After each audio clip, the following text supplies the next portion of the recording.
Great. Well, thank you so much for having me. It's a pleasure to be here today with all of you and to share this great program of the New England Aquarium. So the Marine Conservation Action Fund, as Katie mentioned, is based at the New England Aquarium, which is on Central Wharf in Boston.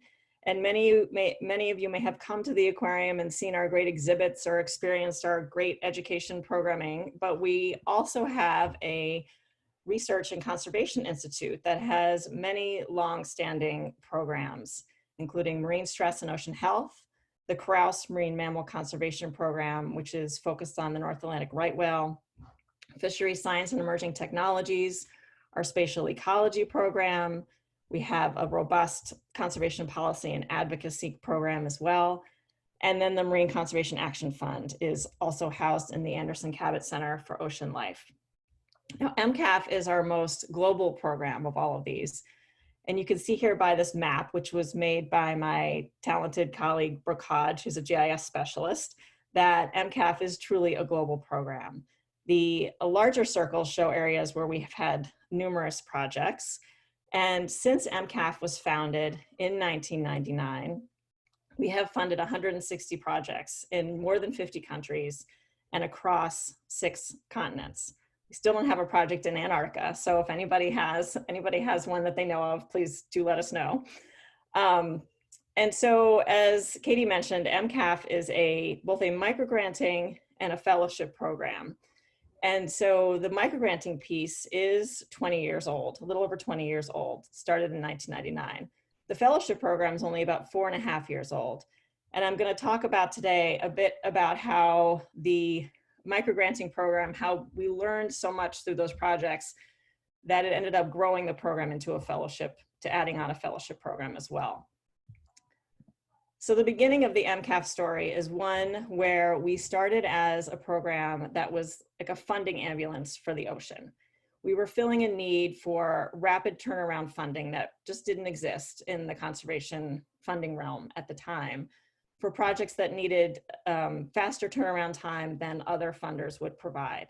And so many of our early projects were true emergencies. This was back in 2000 when there was an oil spill in South Africa, and we sent a team from the aquarium using MCAF funds to rescue and rehabilitate these South African penguins. We've also responded to turtle strandings. And here's another project that was done in Grand Manan to rescue harbor porpoise from fishing weirs. So very much on the ground, urgent projects that needed quick funding right out the door. However, what we found, we also funded some projects that really seeded longer term initiatives. And we've learned so much from these projects over the years. And they're these community-based projects. And so I wanted to talk about some of these because these have really shaped the program to be what it is today, the learning that we have done through having the privilege of supporting these amazing people and amazing projects. So this first project is was to launch the first marine mammal stranding network in the country of Iran. And this was done back in 2008. And an organization called the Plan for the Land Society trained local people, these are firemen actually, rescuing a dolphin, to not only rescue stranded animals, but also to collect data on the animals that didn't survive. And so with support from MCAF, they created a document to share with community members. They went around and they trained local people how to respond to these strandings and how to report them. But as I mentioned, these projects were community-based. They weren't unilateral. So in addition to doing that, in addition to starting the stranding network and collecting the data, they also worked with local children in schools and taught them about the amazing animals in their backyard. In this case, they were focused on the Indian Ocean humpback dolphin. They made storybooks for the children so that they could appreciate these incredible animals that they had right there in the Persian Gulf. And then this work also spawned a second grant that led to further study on these marine animals in the Persian Gulf. And so we really learned from this broad-based, comprehensive approach. And in addition to that, we had the pleasure of hosting our the grantees from Iran at the aquarium, and had a chance for them to meet with our marine mammal scientists and tour our facilities. And that began to make us think about, you know, the incredible impact and power of having these close connections, not just funding the projects from afar, but really building relationships with the people we were funding. So another great example of one of these projects that was holistic and that we learned so much from was a scalloped hammerhead project in Costa Rica, led by Mission Tiburon or Mission Shark. Andres Lopez, who is now an MCAF Fellow, and his partner Elena Zanella, who's an MCAF grantee. And so what they did is they started back in 2009, and we gave them a grant early in their project to look at critical habitats for juvenile scalloped hammerhead sharks. And so this is Andres and Elena here. And what they found was that this area of Golfo Dulce on the west coast of Costa Rica was critical habitat for these juvenile sharks.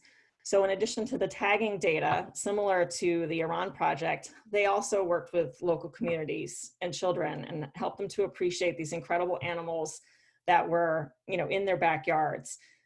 And through all their efforts, and this was a decade of effort, a decade of advocacy, of science, of education, outreach, they were able to achieve their dream. And they stated this was their dream, Andres and Elena, to achieve Costa Rica's first ever shark sanctuary in Golfo Dulce, focused on these hammerhead sharks.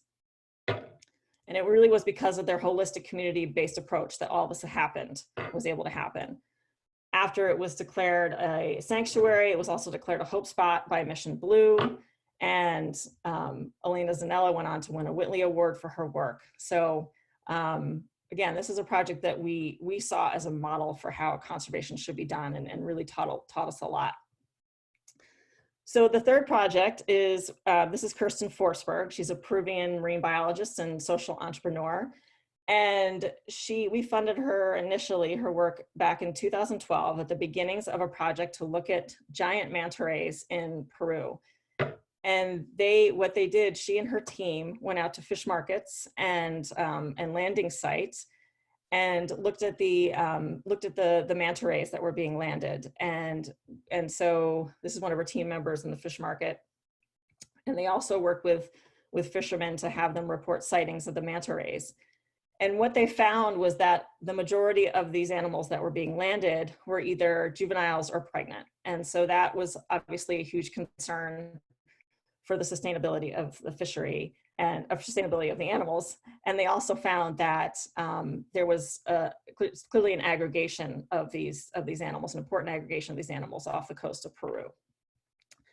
But in addition, as the theme is with these projects that have been so effective, in addition to doing the science, Kirsten also worked with youth in schools, helping them appreciate manta rays as a flagship species of Peru. She worked with local fishermen. And when this really big event happened, this tragic event, which many of you may have seen in 2015, she was able to use this tragic event for good. And that there was this manta ray was captured. It was 25 feet across, and it was captured incidentally, but brought in. And there was sort of outrage internationally about this. And Kirsten was able to leverage that with the connections she'd already made with with the government to convince them to go ahead and fully protect manta rays from harvest. So they achieved that ban on manta ray harvest at the very end of 2015. But as you know, with these conservation victories, it's not like that's the end of the story. That's really where the work begins, because Kirsten had built such strong ties with the fishing community and wanted to work on creating alternative livelihoods for them through manta ray ecotourism. Because also around the same time, a study came out that showed that manta rays are worth $500 dead for meat, but they're worth $1 million over the course of their lifetime to ecotourism. And so this man here in the center, these are two of Kirsten's team members, and this man here in the center is Edgardo Cruz. And Edgardo is the one who landed that 25-foot manta ray that I showed you. And he was vilified for that on social media, and people were harassing him. And Kirsten, because she had built such strong ties with the fishing community, she reached out to him and she said, "We'd love it if you came and worked with us. And we're trying to start manta ray ecotourism. Could you come and be a part of our program?" And so he did. And you can see him there wearing his Planeta Oceano t-shirt, which is Kirsten's organization. And he has since said that he wishes he could give up fishing altogether and be a manta ray ambassador full time. So that is, you know, a real success story due to her comprehensive approach, her relationship building approach. And it's also led to these new opportunities. So now they have a program through Earthwatch where people can go and see the manta rays. And it's the fishermen who run the boats to take the tourists out to see the manta rays, or the voluntourists who come out and help with the scientific work. So, and that program has grown since its early days. So it's an exciting success. So what we learned from all those programs is two key things. One, that these kinds of successes take a long time. And even when there is a success that's sort of a benchmark success that's in the news, that's really not the end. Like for Kirsten, this was the beginning of more work to not only deal with trying to create alternative livelihoods, but then there's issues of the manta still being caught incidentally and all sorts of things. So we recognize that while we initially wanted to fund just sort of projects to seed a lot of things, we realized we needed to make a longer term investment in the people that we were funding. And we also recognized the benefit of this comprehensive multidisciplinary approach. And we felt that we should also be taking that same approach to the way that we were running the MCAF program. So that led to the creation of the Fellows Program, which was founded in 2015 as a pilot, a 3-year pilot with support from the Institute of Museum and Library Services. And it started with these 10-day immersive visits. We had 3 fellows coming each year individually for 3 years in a row.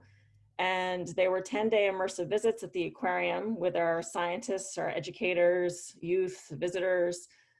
And it really formed the foundation of an enduring relationship that just continues on after that. Once you're a fellow, you're always a fellow, and we are always here to support you in your work. So some of the key strategies we use with the Fellows Program are, providing funding through our grants, as well as leveraging funding through recommending other funders, providing recommendations to other funders for our fellows.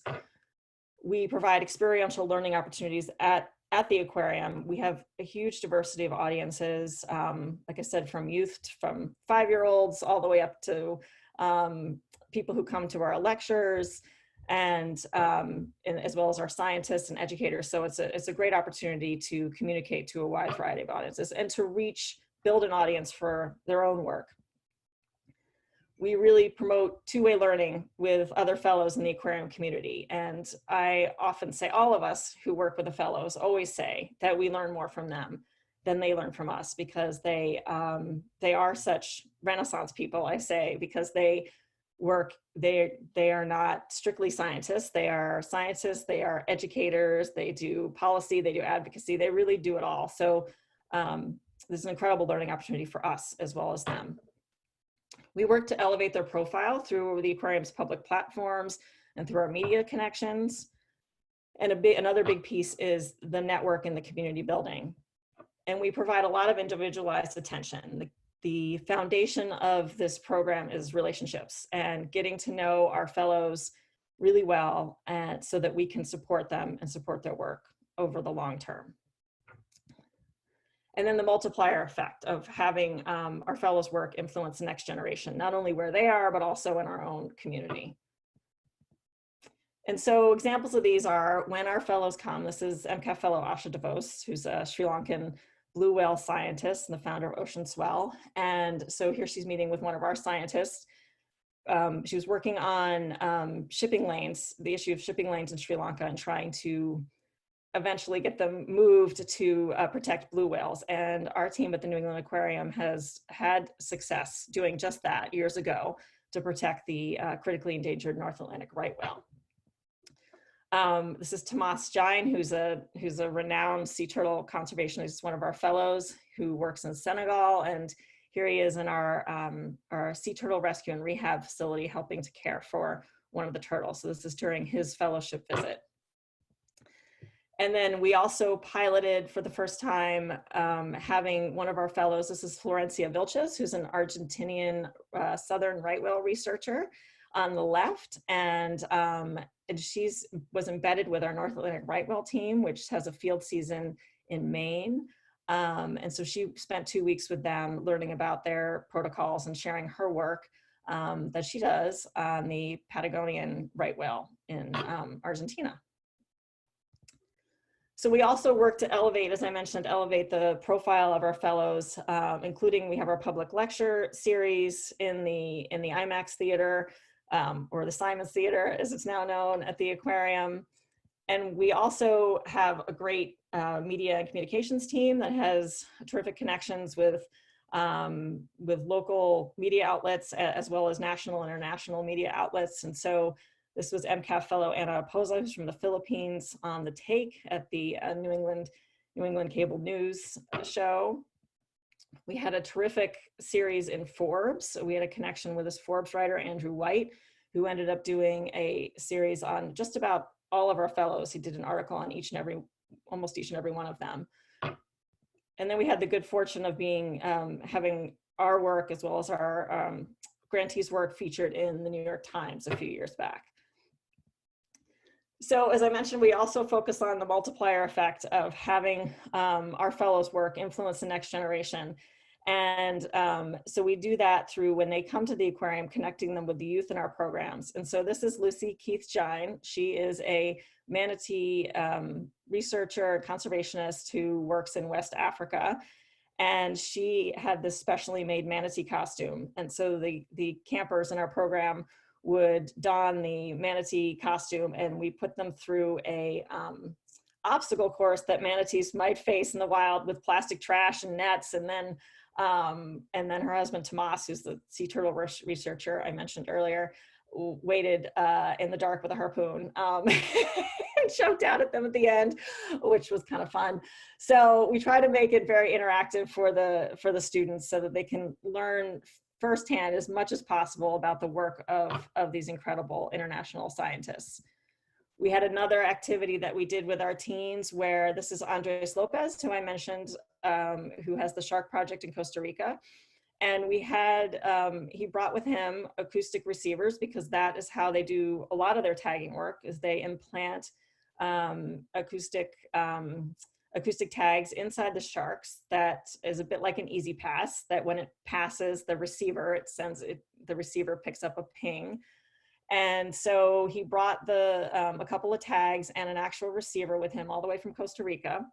And I purchased some stuffed sharks on Amazon. And the kids cut open the sharks and implanted the tags and sewed them back up. And then we had a tub of water that, because it's, they don't work well in the air. So we had to get a Rubbermaid tub of water, and we put the sharks in and kind of moved them around.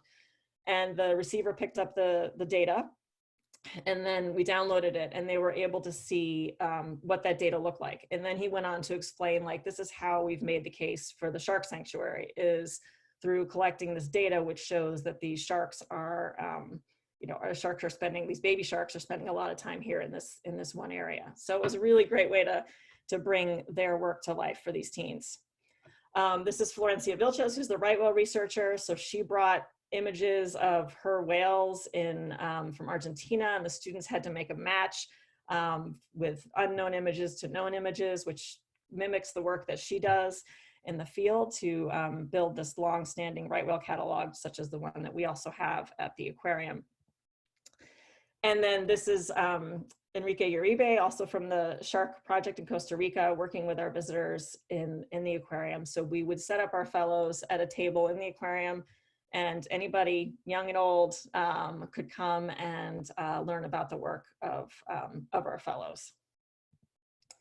We also work with local schools. And so in the middle here is Daniel Fernando, who's a Sri Lankan shark and ray scientist. He's there in the suit, you can pick him out, surrounded by this group of kids who he gave a terrific presentation for them and a long Q&A session.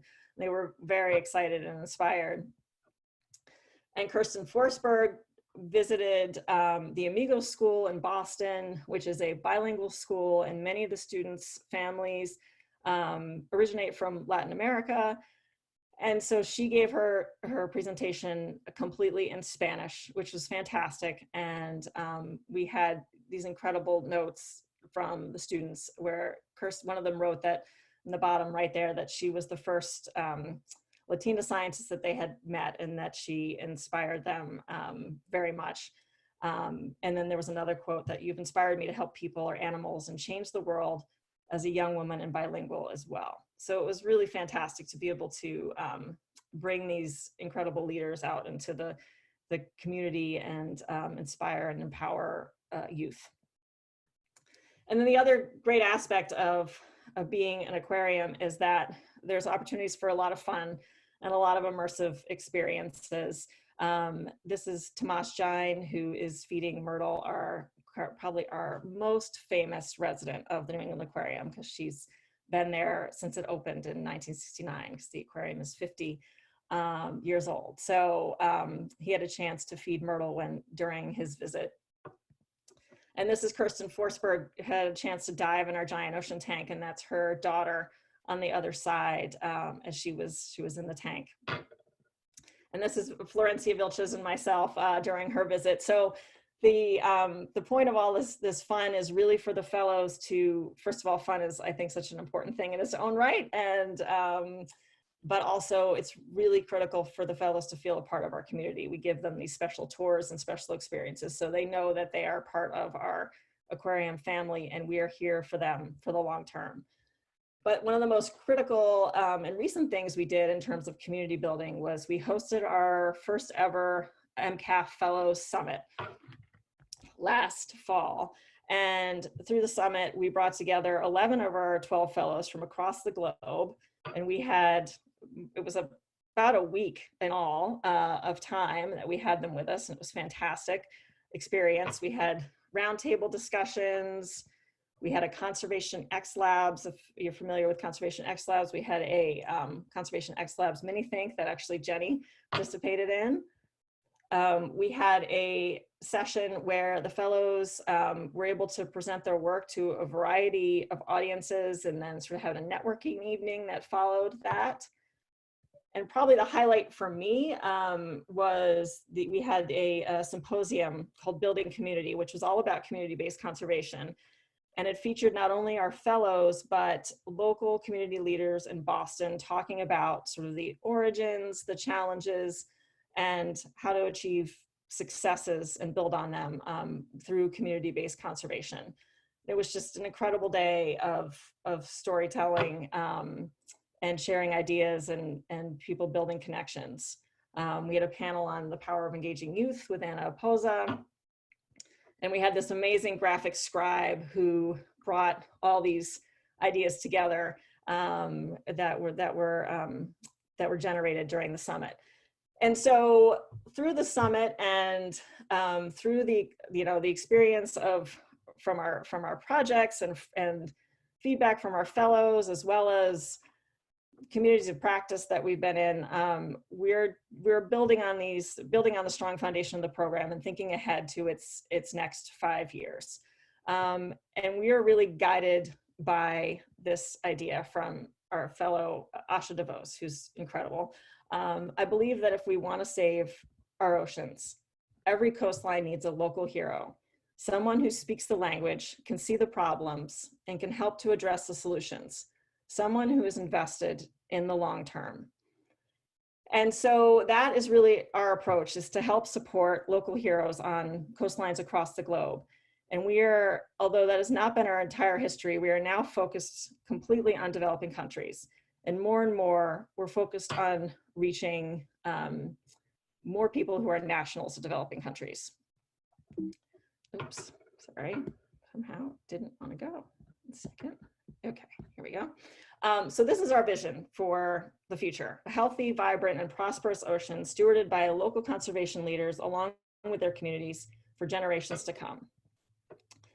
And so our core strategies for the coming 5 years is we really want to grow our visibility and accessibility and support of conservation leaders who are from developing countries.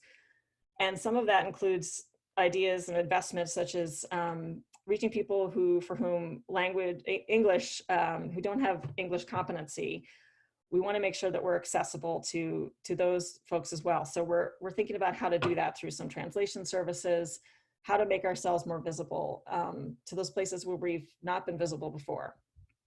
We want to deepen our support of our MCAF Fellows. They really are our key partners. They're incredible leaders. And so we are thinking of other types of grant opportunities, other types of ways that we can support them over the long term. We want to support our fellows' efforts to build local capacity in their community. We want to foster learning exchange and collaboration, not only just through network and opportunities online and making connections, but we've also want to issue grants in support of that. We just issued a grant early this year to support the learning exchange between Kirsten Forsberg's team members, junior scientists from her team, and Andres Lopez to learn shark tagging techniques in Costa Rica. And we want to do a lot more of that as we move forward. We want to grow and maintain our emergency funds. As I mentioned, MCAF started out as a funding ambulance for the ocean, and that's a critical role that we play and that we will always play. And as I'll talk about in a second, emergencies aren't always just about oil spills, as we all know from our current experience. We want to monitor, measure, and adapt. Now, during the COVID crisis, we are obviously, right now, we're trying to deal with what we have in front of us. And one of the big issues is the continuity and sustainability of our fellows' work. And so that is a big part of what we're focused on right now, is providing emergency funding for the fellows so that they can continue their work, even if it is about making sure they keep key staff. It's not necessarily a specific project, it's more operational at this time, just so that they can keep going. Because we don't want to lose them. Conservation, the world needs them. So we are doing everything we can to keep them in place and keep them, oops, that's my cat, keep them moving forward. One of the things we're doing that we can provide now while we're all here in our houses is assistance with GIS. So I mentioned my colleague Brooke Hodge, who is an expert in GIS at the Anderson Cabot Center. And so she is mapping some of our fellows' projects so that they can then have a mapping product or a figure for a paper or things such as that. We're providing intern support. We have a robust volunteer program at the New England Aquarium, and we're trying to provide support remotely to our fellows for projects that they can do from their home. And we're going to be building our virtual programming. So as you can see, the program is based a lot on in-person visits and things such as that. And we had a summit, and so we're thinking about now, like everybody, how do we take a lot of this online? We've had our fellows doing Facebook Lives. The aquarium has a Facebook Live every day at 11 o'clock. Great programming if you want to tune in. And our fellows have been doing some of those Facebook Live events. And the next one is actually this Wednesday with Shaw Selby. So that also feeds into what we're trying to do, is continue to promote their work through these types of opportunities on Facebook Live and otherwise, through the methods we've used in the past, through media and social media. There we go. Okay, so I just wanted to acknowledge our donors who make the MCAF program possible: the New England Biolabs Foundation, the Curtis and Edith Munson Foundation, individual donors. We had a recent gift that is helping to make these emergency grants possible. So thank you.